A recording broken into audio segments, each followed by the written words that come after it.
Welcome to Challenging Paradigm X. I'm Xerxes Voshmgir, and in my podcast, I interview people who challenge the status quo.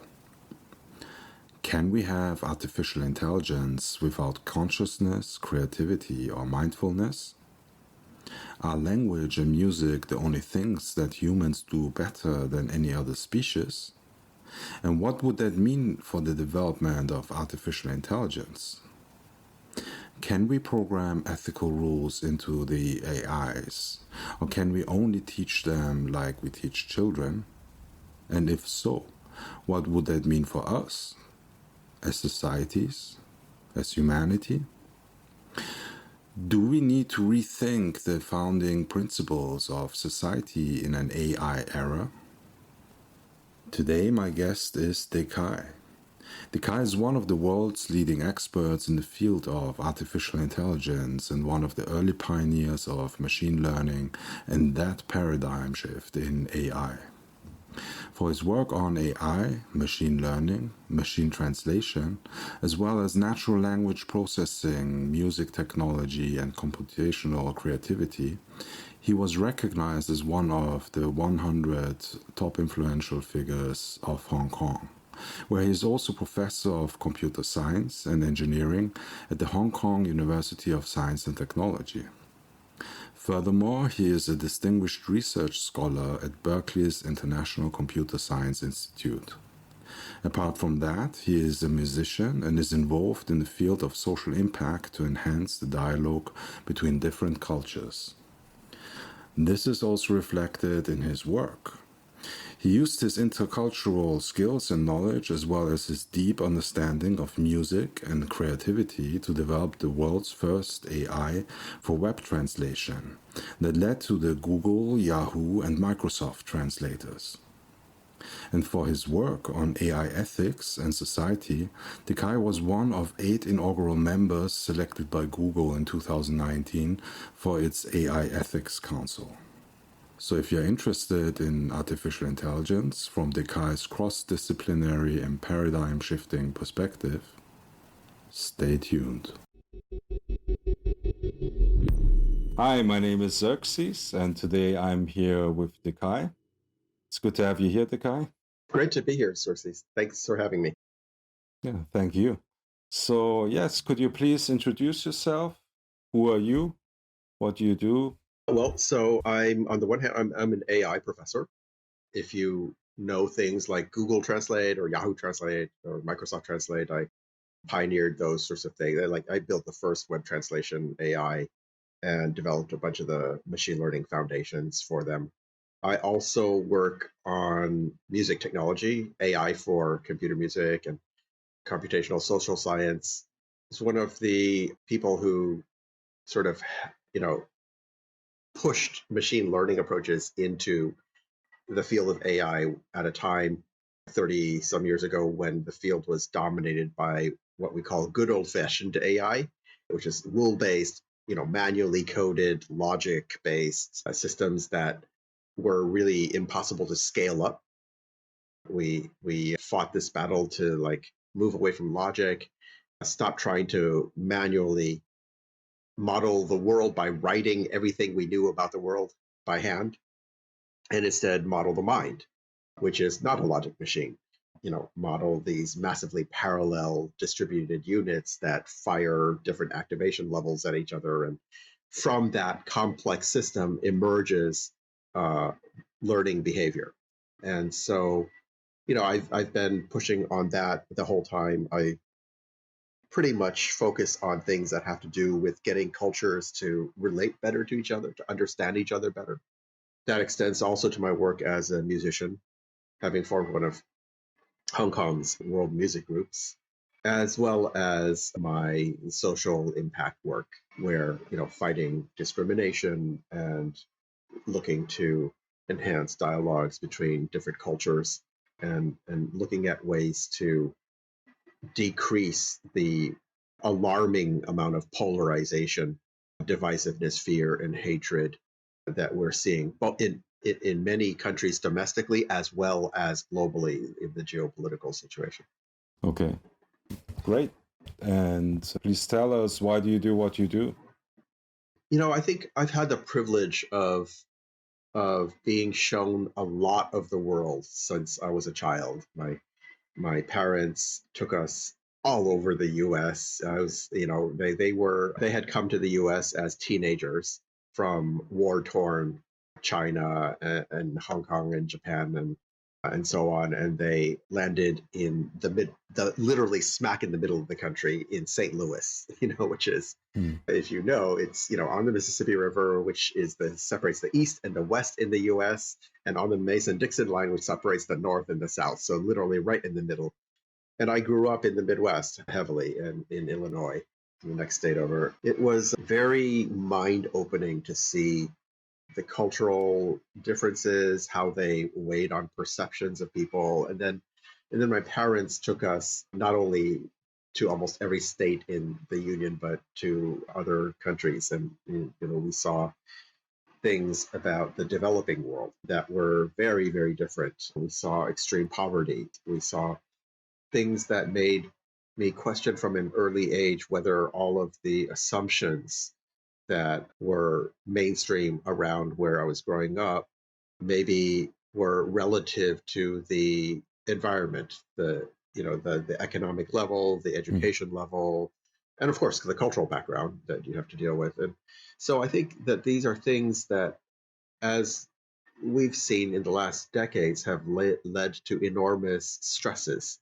in humanity. And that has really driven me, I think, to look for ways that between the technology and the arts, music, and just dialogue, social dialogue, that there are things that are urgent upon those of us who are able to look at how we can enhance, how we can really ramp that up so that we don't end up with humanity literally tearing itself apart and destroying itself and the planet in the process. So I'd be very interested to see your perception or perspective on like what influence does music have in your life, and specifically, do you see a connection to your work in artificial intelligence and how it lets you perceive artificial intelligence? Oh, very definitely. What the thing about intelligence, human intelligence, is that language and music are basically the only things that we humans do better than other species, right? I mean, we don't run faster, we don't fly, we're not very good at climbing trees anymore.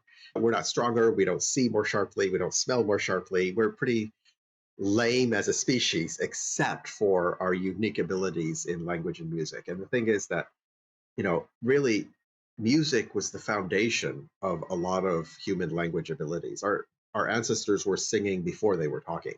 And, early speech probably evolved from using our song abilities to be able to represent ideas about the world. And once we evolved stronger linguistic abilities, then we turned around and we applied those to music. And so we've been developing more sophisticated types of music using musical languages.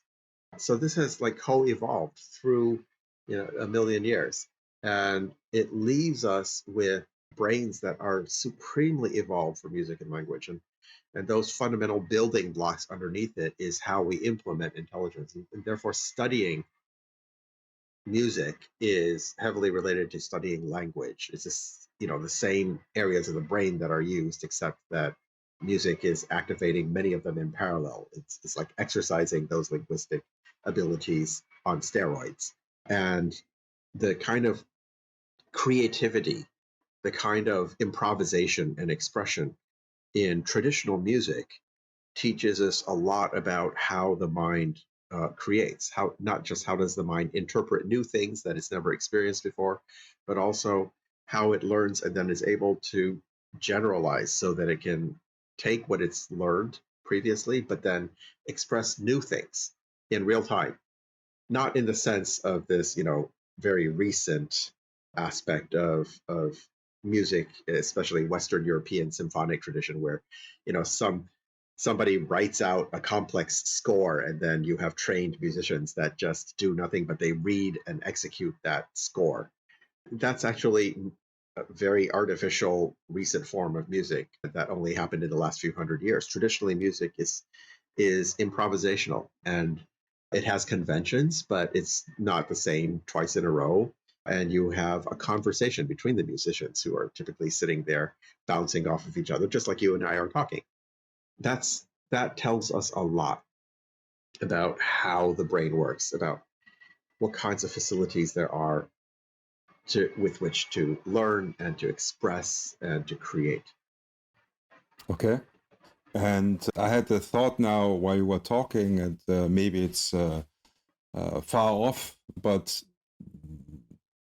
do you think that artificial intelligence, the way it has been created the last couple of decades up to the time where you will know better than me when the point was, if it's at all the case, deep learning was introduced, that there was maybe a switch when you compare it to music, to the Western type of music, the artificial intelligence before, and got in somehow through the work of certain people, including you, somehow to this more linguistic, improvised, creative type of approach how to program artificial intelligence?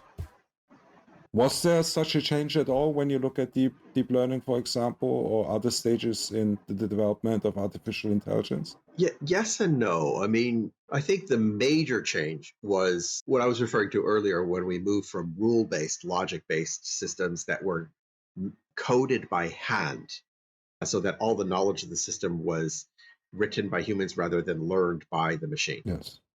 And then subsequently the machine learning models.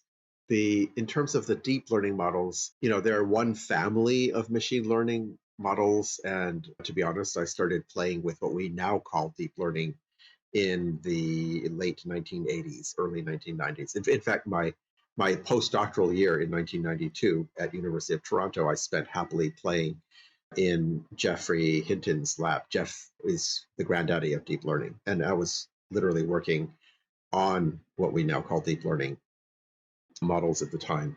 But there are also many other machine learning approaches. Deep learning is not the be all end all. Even Jeff Hinton himself has said on the record, I think we need to throw it all away and start from scratch. And it's a phase. So there's a lot of media hype that's fairly shallow about deep learning these days.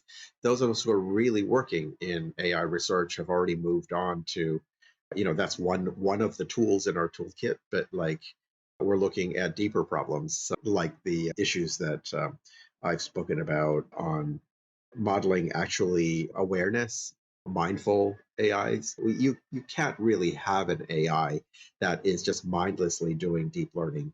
All that is glorified regression, and it's not aware of what it's doing. That's a very important distinction between human level intelligence and sort of instinctive, automatic, reflexive types of learning that other species also have. So I think when we look at music, you get the same dichotomies in music. So, for those of us who grew up playing musical instruments by, I don't even remember not playing. My family tells me that I was picking out melodies when I was 2 years old on the little pianos, right? And so nobody had taught me to read music. Nobody had taught me technique. This was just something that you learn by this sort of associative pattern recognition. The same way kids learn language. Nobody says to a kid, hey, you're not allowed to speak until I've taught you the rules of grammar and how to read. And then once I've done that, then you're only allowed to say things that are when you're reading from the page written by some poet. It's done automatically below the level of consciousness. As you're hearing someone speak, you're not saying, oh, hearing, that was a verb. Someone, that was the agent that was speaking. I mean, you're not doing that. It's all happening at the unconscious level. And so it's very much the same thing with music, is that if you've learned music in this natural way, as opposed to the recent artificial way, then that teaches us a lot about how the mind works. But at the same time, once you've done that and you start creating and you start thinking, how would I compose a piece? Or if I'm a DJ, how would I construct this track? Right? Now you're applying the linguistic side. Now you're like really thinking the way that a poet would think. And so you've got all those different types of mental processes going on. And studying music helps us also to understand that about the nature of human intelligence. Okay. And the way artificial intelligence is programmed today and the research that's done today goes also more into this direction? I think it's going to increasingly. It is not very much out in the popular, awareness, popular press yet, but people who are deep in the the forefront of AI research are thinking about these problems and are making proposals. Our lab is certainly integrating both the sorts of automatic unconscious, fast pattern recognition and associative types of processing with more mindful styles of consciously controlled understanding of what it is I'm doing. And how can we imagine this? I mean, what does it mean consciously controlled, for example? Well, so, there psychologists for many decades now have been studying the differences between automatic mental processes and controlled or conscious mental processes. Danny Kahneman, who wrote the bestseller Thinking Fast and Slow, um, uh, calls it System 1 versus System 2. And so there's an enormous amount of empirical data on the characteristics of System 1 or automatic mental processing versus System 2 or controlled conscious mental processing, where you're aware of what you're thinking. So the thing is that if you're able to introspect, if you're able to describe your thoughts, that is conscious, controlled reasoning. But something like the fact that you're not thinking, oh, hearing was a verb, right? That's not conscious. That's unconscious processing. Or, if I ask you, for example, like, do you know what the difference is between walking and running? I think so. What's the Walking, difference? well, I mean, the way you ask it, I wonder if I perhaps don't know, but walking is a slow type of movement compared to running, which is a fast type of movement. Sure, I mean, that's true, but you also, like, you've probably seen some of these competitive speed walking races, right? So they're Yeah, walking very fast, right? And you can run slow, you can jog, yeah, right? So yeah, like there is actually a technical difference. Now, let me just make sure you do know how to walk, right? yeah, And yeah. you do know how I to do. run, right? Yeah. Yes, yes. And yet you don't know what the difference is. The difference is that if you're running, both feet leave the ground at the same instant. Mm. Now, most of us know how to walk, most of us know how to run, and most of us have no idea that that is the difference. That is unconscious mental processing. Okay. But now that we've talked about this, now you have conscious knowledge of it. Okay. And does it mean there is a way to program artificial intelligence in the way that it becomes conscious about the processes? Yes. Yeah. That And that all, is yeah. That is exactly what needs to happen for AI to actually reach human level. okay. Well, I mean, that I also believe, but do you believe it's possible? Sure. Because some people say it's not possible. Well, I think people get confused about what it means, right? Because as soon as you drop in a word like consciousness, I mean, there are like 9 different definitions of consciousness, right? And they all depend on assumptions, right? There's some small group of core axioms that you have to take on what you mean. Like, first of all, are we talking about uh, mind-body dualism, right? So are we looking at issues of the soul, or which a lot of people fold into what they are casually thinking consciousness means. But in the sense that I'm talking about this, it is the consciousness that I'm speaking of is empirically measurable.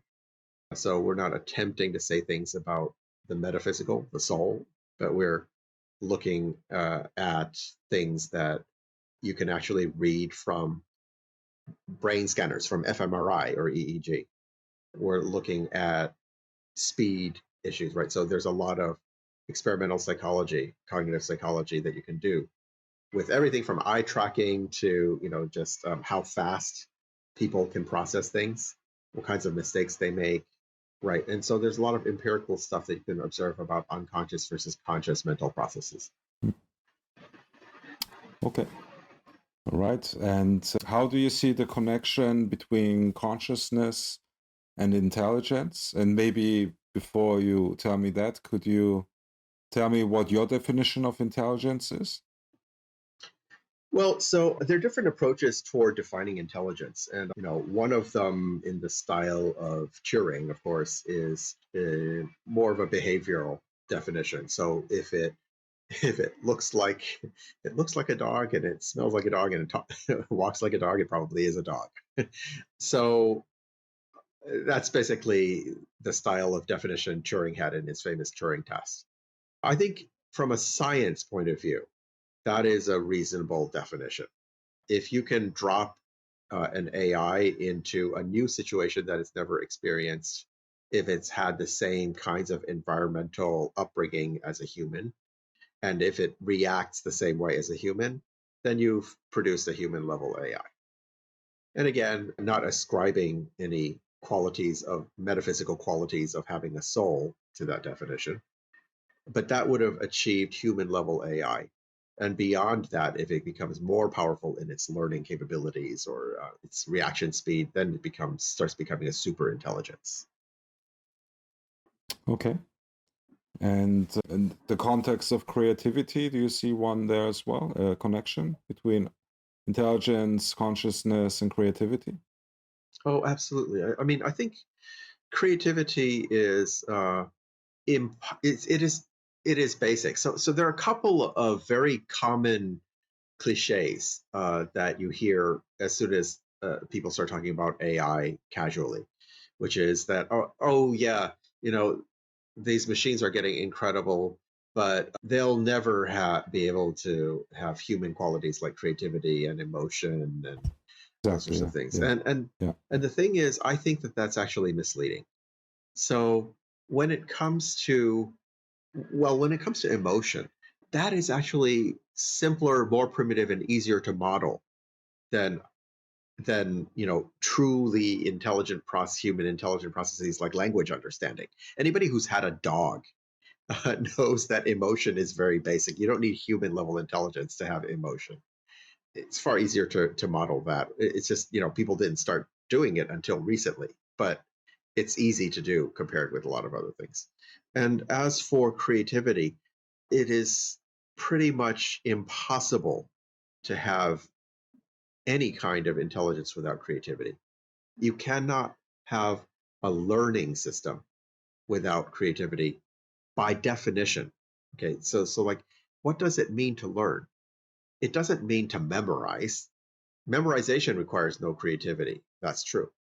But to actually be intelligently learning is not just to memorize like a database does. It's to have been exposed to a few examples, but then you leap to generalizations and you are making inferences in situations you've never encountered before. That, by definition, is a creative process. To be able to speak a sentence that in a new situation like we're doing now that we've never done before is requiring creativity. These are fundamental building blocks of machine learning, and you cannot have intelligence without those creative building blocks. So I think it's a comforting myth for a lot of people that machines can't replace humans because we're uniquely creative and emotion and all of these things are cannot be replaced. It's a sentimental notion that doesn't have any scientific basis. And so I understand very much the human yearning for that, but I think we need to redirect that human yearning to how do we with positivity, with the best of the human qualities for creating empathetic, societies deal with the fact that these new machines are already creative and are already very much, especially in social media, reflecting emotion. How, those things are altering our societies in drastic ways if we look at the kinds of polarization that I was talking about at the outset. And the reason that so much of my work in the last several years has been directed in AI ethics and AI in society is because of the fact that AI powered social media and media and search engines are ripping apart our societies as an unintended consequence of the fact that they're actually amplifying all these natural human evolutionarily hardwired qualities that cause us to be biased, to believe things that we probably shouldn't believe, and to react in ways that are irrational because in the old days, your tribe would be, killed by another tribe if you didn't react that way. But in a modern era where weapons of mass destruction are being democratized, so that like ordinary people can be carrying really, really dangerous weapons of mass destruction, it's no longer tenable. It's no longer survivable for society to be that way, right? And so we need to figure out how to redirect those sentiments about human emotions, about taking care of each other and love, and understand how in our new era where society is heavily populated by AIs already today, how do we bring those qualities to bear in that mixed society of humans and AIs rather than allowing fear and hatred and stronger emotions to be learned and propagated by the AIs? So, in this context, I wonder what your perception or perspective actually is when it comes to the term artificial when we talk about intelligence. Mm. And I mean that in the way that I have the impression that when we call artificial intelligence artificial, of course it means it's not natural, but at the same time, you could also get the impression that it is not equal or Mm-hmm. is not because it's just artificial, it's not real.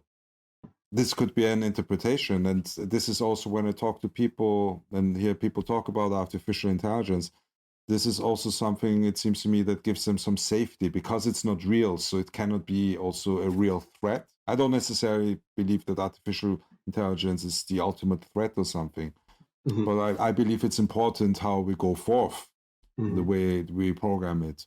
So what's your take when it comes to the term artificial? Do you think it is the proper term when we talk about this type of intelligence?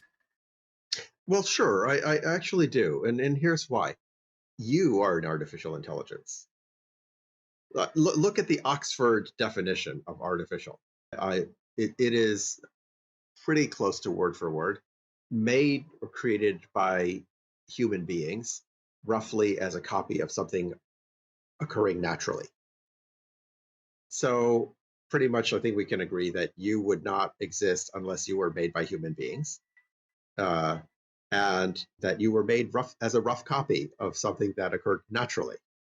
And since obviously you're intelligent, by definition, you're an artificial intelligence, and we all are. So I think it's actually a very appropriate term. Okay. But this is a perspective that most people don't take as you do, of course, because most people don't consider themselves as artificial intelligences. Yes, I'm And working to this is change that. what's that? I'm working to Yeah, change okay. that. Yeah, I see. Okay. All right. Yeah, but I mean it you could then also say, if you turn it around, that artificial intelligence, the computer-based artificial intelligence, might be in a way similar to human intelligence, or what we call natural intelligence. Yeah, indeed. I think we're getting closer and closer to models in the field of AI that are getting more natural. We're still quite a distance off, but I think that for AI to progress, it has to get more natural. We can, AIs cannot be mindless. They'll never be intelligent that way. Today's AIs, because they're mindless, they require exponential amounts of data, right? And so people have confused AI with big data. If you're going to process big data, you also need, exponential amounts of computation power, which is why you have these enormous farms of CPUs and GPUs these days. But when we look at a human brain, it's being powered by less electricity than a 100-watt electric light bulb. You don't need that much computation or that much data if you have human level intelligence. True AI is actually small data. To be able to make those intelligent generalizations from the same amount of small data that a 3-year-old kid learns from. So it is inevitable that progress in AI will drive us closer to natural intelligence. Okay. And is there a time frame that you personally believe is realistic when it will occur? I am always reluctant to say this because one of the terrible things about the field of AI is that it has a long history of always predicting that the problem would be solved in 20 years. And so if I say the problem will be solved in 20 years, then 20 years later, people will still be saying that. That said, progress has been incredible. Going back from say about 30 years ago when I was finishing my PhD and still fighting the battle against good old-fashioned AI, which was, hand-coded logic rules.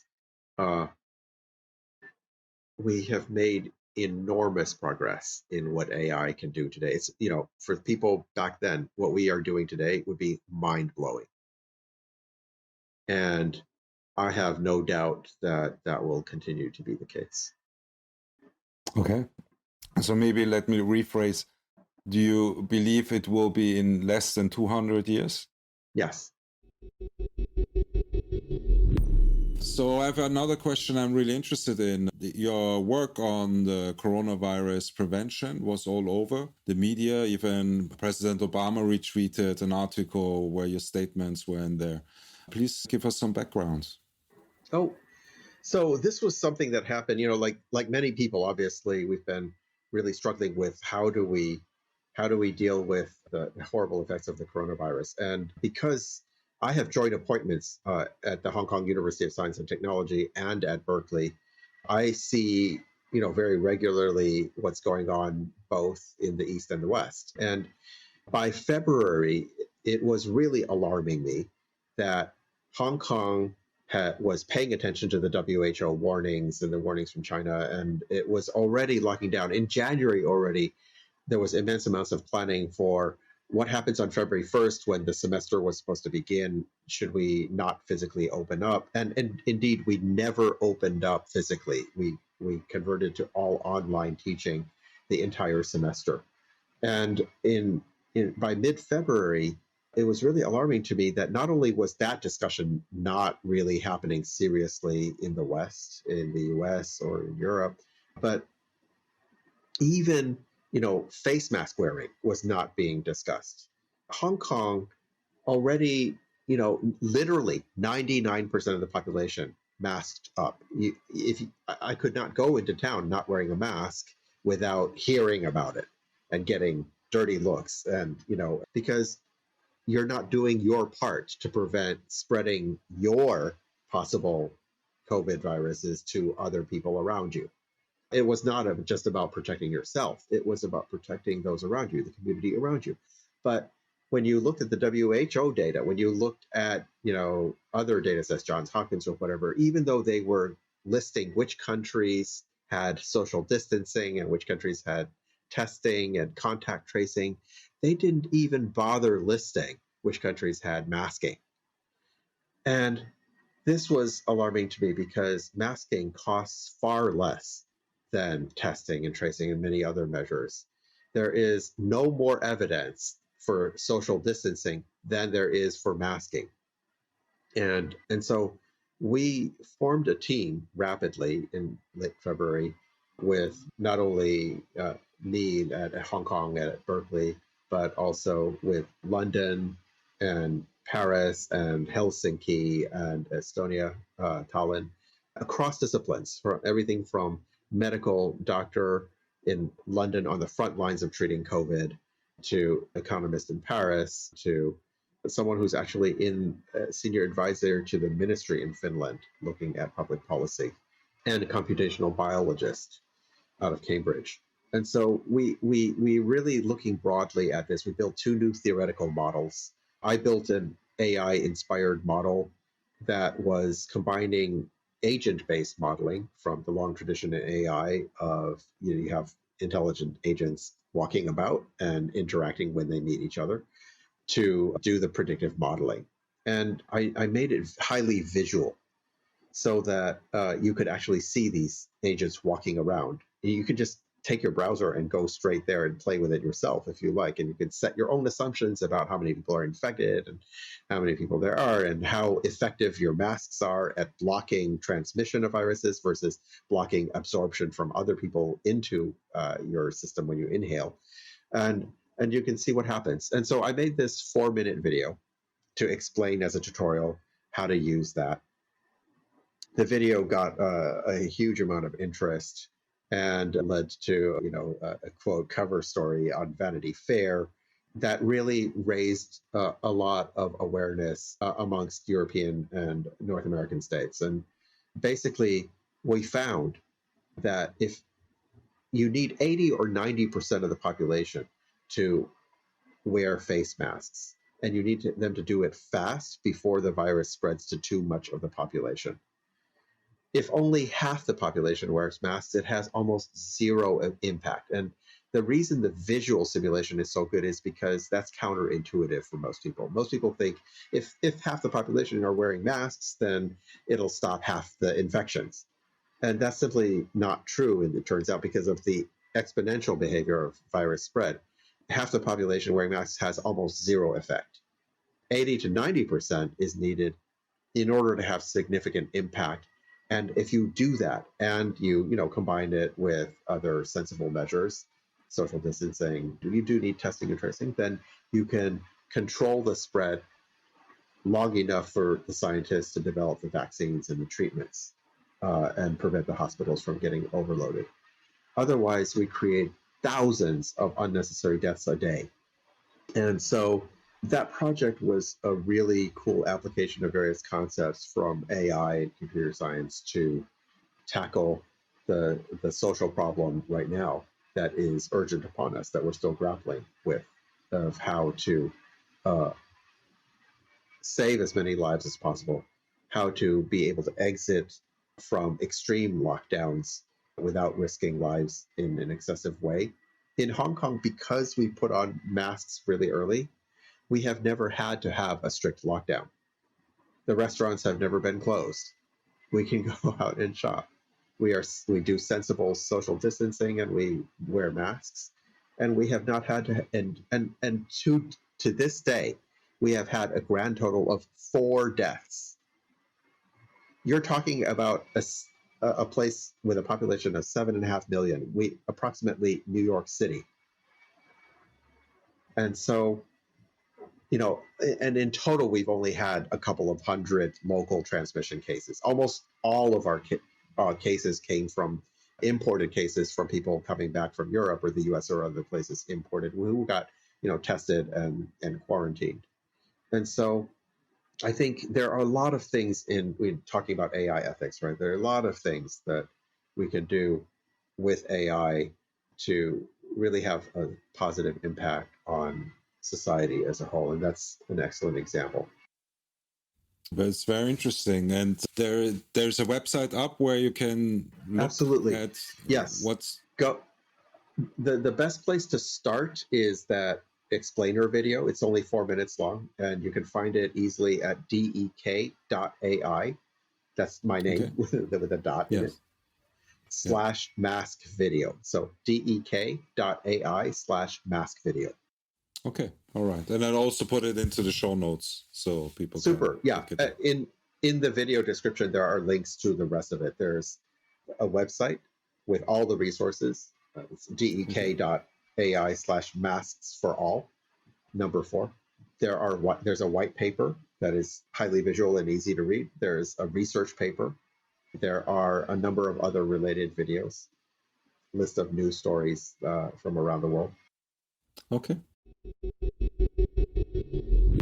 And I'm very much interested in the topic, as you also talked about before, ethics and artificial intelligence. Part of my studies was also philosophy. And when I talk about artificial intelligence, mostly from the philosophical point of view. And reading the example of AlphaGo Zero, I got the impression like once the artificial intelligence only needs the rules, then it's really important which rules we give or program into the artificial intelligence. And then my personal response is, I mean, there's the 3 rules of robotics, of course. And then I go a step further, not just me, a lot of people do, to say, well, maybe we have to look at big religions to see what the rules are that we should program into artificial intelligence. So my question is not now if you believe if that's true or not. My question goes rather in the direction of do you think it makes a difference if we program ethical rules into the artificial intelligence and then it's a black box and we don't know what happens? Because, for example, when I talked to Roman Yampolsky, the way I understood him, at least, was it doesn't make a real difference because the moment it reaches superintelligence. What's your perspective on that? Do you think it makes a difference which type of ethical rules, so to say, we program into the artificial intelligence, or once it becomes superintelligence, it will do its own thing anyways? It doesn't matter what we program into it beforehand. I don't even think it's possible to program it in. Honestly, the kinds of systems that you can program ethical rules into are not even true AI. They're very, very simple systems. And, today there's a tendency, it's a marketing tendency for everybody to label what they're building as AI. It might be just some if-then rules. Real AI is it includes learning capability. The machines are learning in the same way that human children learn. And the 3 laws of robotics don't really make any sense in that context because even when you have only 3 rules, they're constantly in contradiction to each other. Isaac Asimov wrote dozens of stories, highly entertaining stories, and every single one of them was based on a situation where, these 2 rules create a logical conflict. And imagine now if you try to write an AI system that has several hundred ethical rules in them. I mean, the robot will just be paralyzed because it'll constantly be in a state of contradiction. So how do human children manage this? They learn, right? From childhood, you're taught values, you're taught principles, but you also learn trade-offs and you learn the difficult situations. And it's highly cultural. There are a few ethical rules that are probably universal, like the golden rule. Almost every culture has some form of the idea that you should treat others the way that you would like them to treat you. But other than that, different cultures have, a lot of variation. And the language, one of the things that makes machine translation hard is it turns out that the language encodes this very deeply. So some of the earliest words that children learn already encapsulate highly culture-dependent values. And you can't even translate 3-year-old language because of that. It's really tough to do. And because of that, we have a situation where the ethical rules that an AI would have to operate with would be just as culture dependent, just as contextual, just as shades of gray as a human. It would be learning those things. It would not be something that you can program in. But, modern AI by definition learns. And so you can know more. You cannot program ethical rules into a real AI any more than you can hardwire them into a child, right? There's no way you can unscrew the head of a child and solder in some logical rules. There's no place to connect them in that architecture. Modern AI is the same. So we are going to have to, as a society, come to grips with the fact that we have to teach our AIs in the same way that we teach the humans. What are the ethics? What are the values? And we have to set examples because they're learning from us.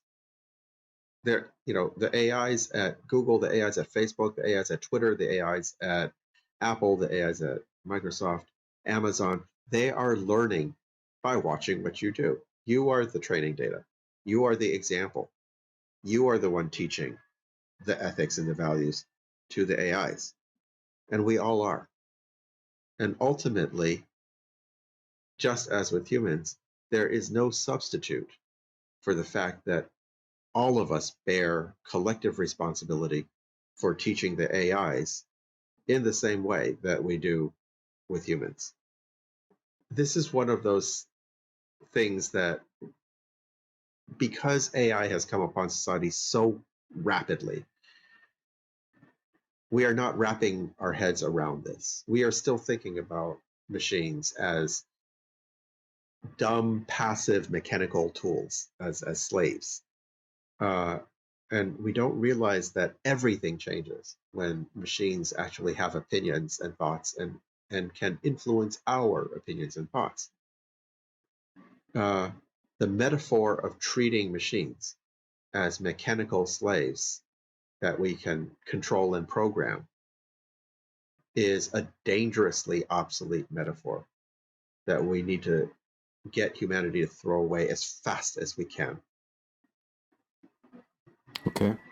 So if I understand you correctly, in a way, it means that we as a humanity need to become a role model for the artificial intelligences, as parents need to be role models or are role models for the children. And as a parent, you cannot tell your children to not to this or not today. Maybe on the short term you can, but you cannot implement it.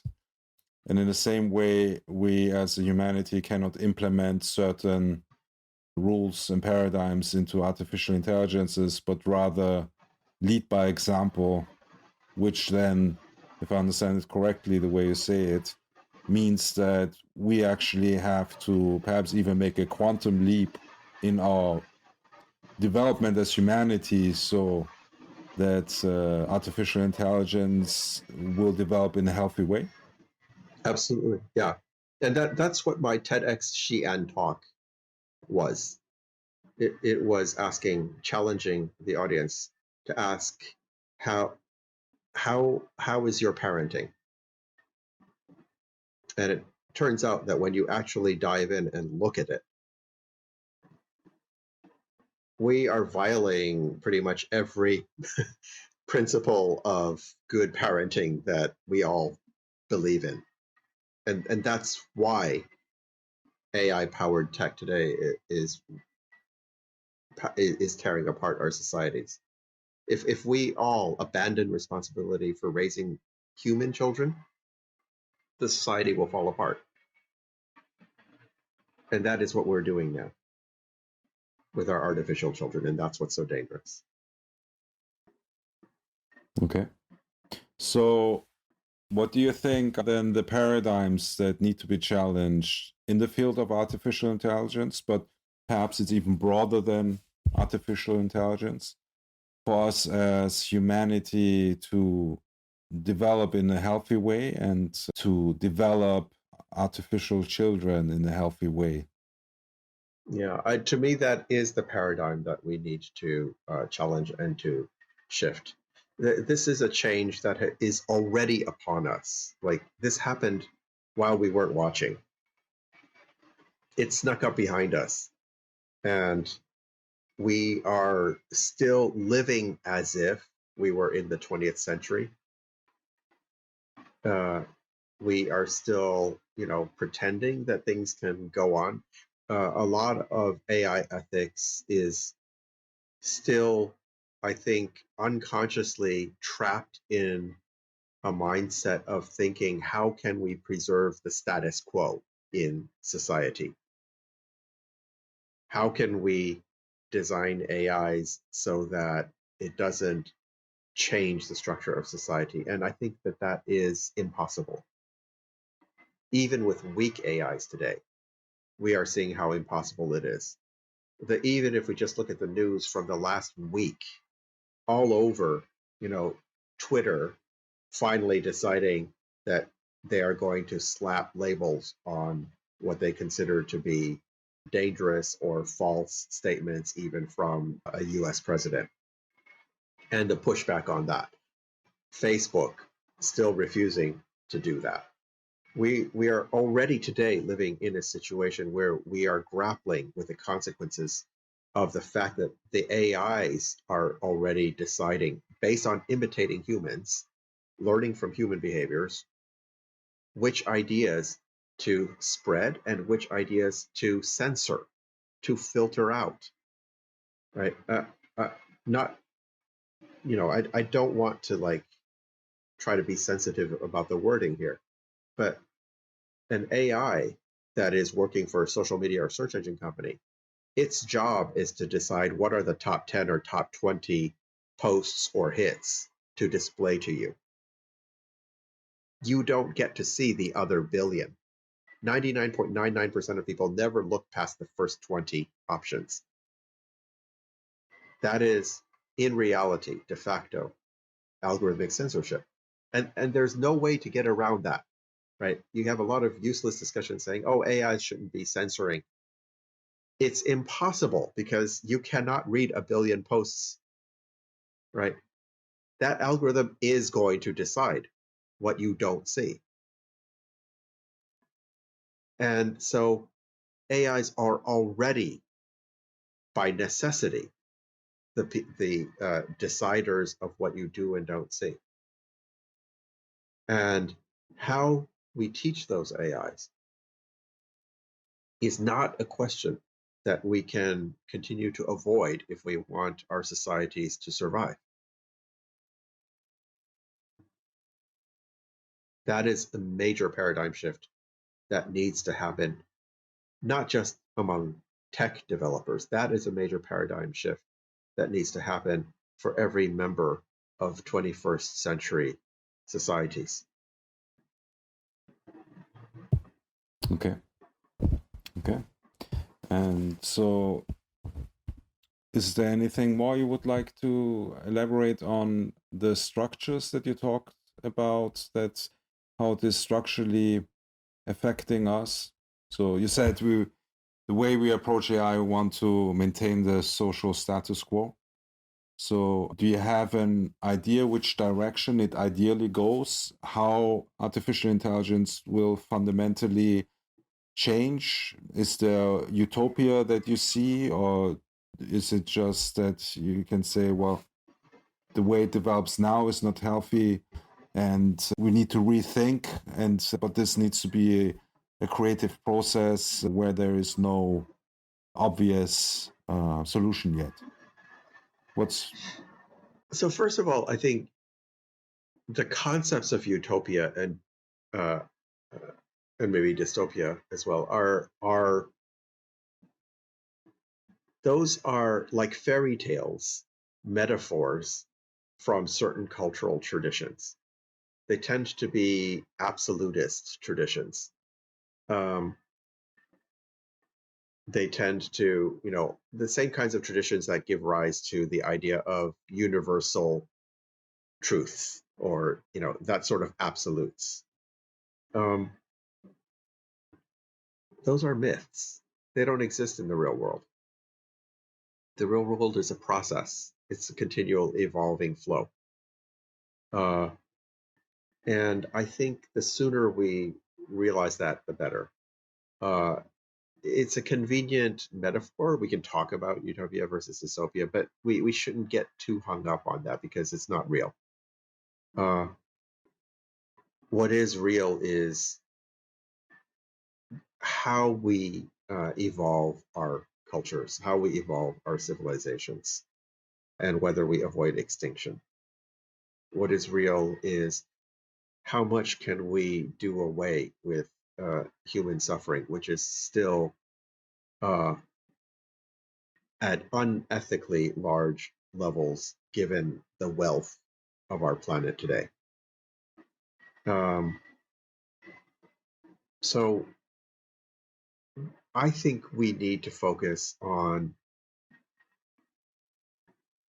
the fact that it's inevitable that human intelligence and artificial intelligence is merging.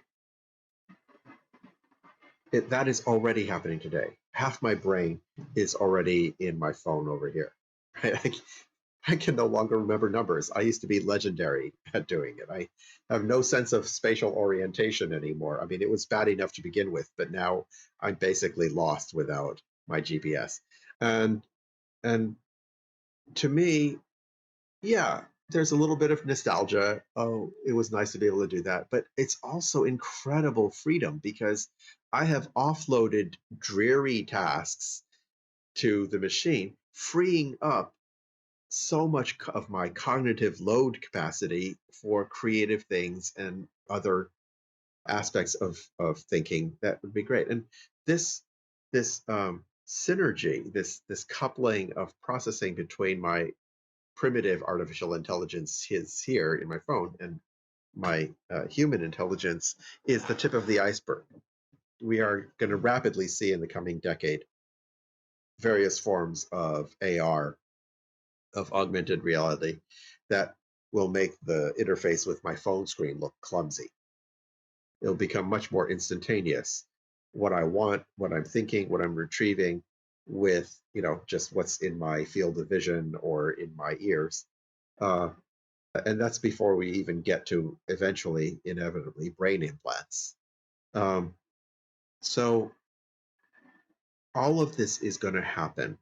And there's going to be older generations that resist kicking and screaming and say, oh my God, we're losing what it means to be human. The younger generations aren't going to care at all, let's be honest, right? The kids of today are doing things with whatever TikTok and everything else that, the older generations can yell until they're blue in the face, and it's not going to change what the younger generations do with the technology because it is freeing and the natural tendency to be nostalgic and to sort of sentimentally want to hold on to what we were familiar with from when we were kids is just not enough weight for the additional power of what the AI and the tech is able to give to the creativity of the younger generations. So acknowledging that and using that to rethink how we need to reform our societies is essential.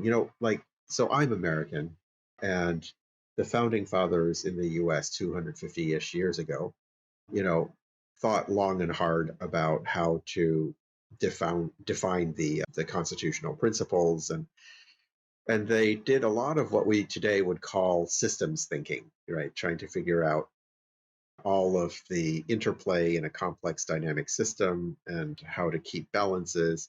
And it, sort of worked for a while, but it still led to an awful bloody civil war, and the effects of which we still are grappling with even this week in the news, as everybody is seeing.